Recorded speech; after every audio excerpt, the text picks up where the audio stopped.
की ताकत, महिला जज की अनूठी पहल। पूरे देश में सबसे कम तलाक के मामले भारत में हैं, लेकिन फिर भी हर साल तलाक के मामले बढ़ रहे हैं और इसके पीछे का मुख्य वजह सामंजस्य की कमी और बेमेल मानसिकता और भावनात्मकता का होना है।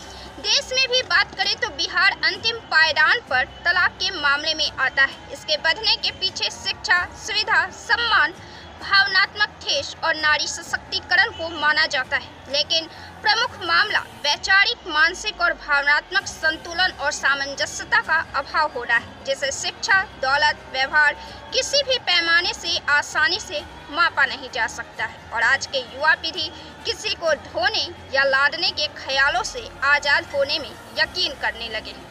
बहरहाल भारतीय संस्कृति में अक्सर दो लोगों के बीच के विवाद को सुलझाए जाने का ही प्रयास किया जाता है और इसके लिए तमाम दैवी गुणों की तरफ दोनों पक्षों को याद दिलाया जाता है। दिल्ली, मुंबई और बेंगलुरु जैसे शहरों में तलाक की दर 30% से ज़्यादा है। दिल्ली, बेंगलुरु, मुंबई, कोलकाता और लखनऊ जैसी जगहों पर हाल के सालों में तलाक के आवेदनों में नाटकीय रूप से वृद्धि हुई है, जो लगभग 3 गुना है। उत्तर प्रदेश, बिहार, हरियाणा और राजस्थान जैसे उत्तरी राज्य, जो पितृसत्तात्मक समाज के लिए जाने जाते हैं, में तलाक और अलगाव की दर अपेक्षाकृत कम है। पूर्वोत्तर क्षेत्रों में तलाक की दर अधिक है।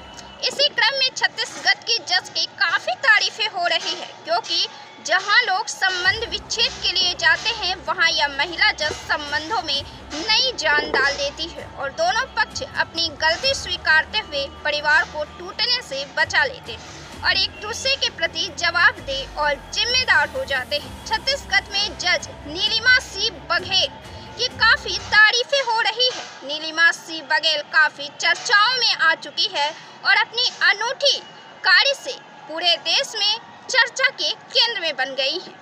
उन्होंने अपनी अनूठी पहल से 50 से ज़्यादा दंपतियों को साथ रहने को राजी कर चुकी हैं। इसके लिए उन्होंने परंपरा का सहारा लिया।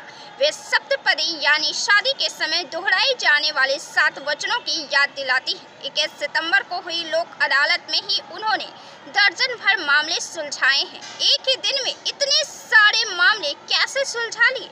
इसका सीधा उदाहरण था कि उन्होंने कोर्ट रूम में शादी के समय और फेरे के समय लिए जाने वाले उन 7 मंत्रों का उच्चारण कोर्ट में करवाया और उसका मतलब भी बताया। ऐसा करने के बाद तलाक लेने की नौबत तक पहुंचने वाले दंपतियों में से ज़्यादातर लोगों ने अपनी गलती मानी और कोर्ट रूम में ही रोने लगे। थोड़ी देर के बाद उन्होंने खुद को संभाला और फिर अपने परिवार को टूटने से बचा लिया और इस तरह राजी खुशी होकर अपने घर को चले गए। इस पूरे घटनाक्रम में जज नीलिमा सी बघेल की खूब तारीफें हो रही हैं।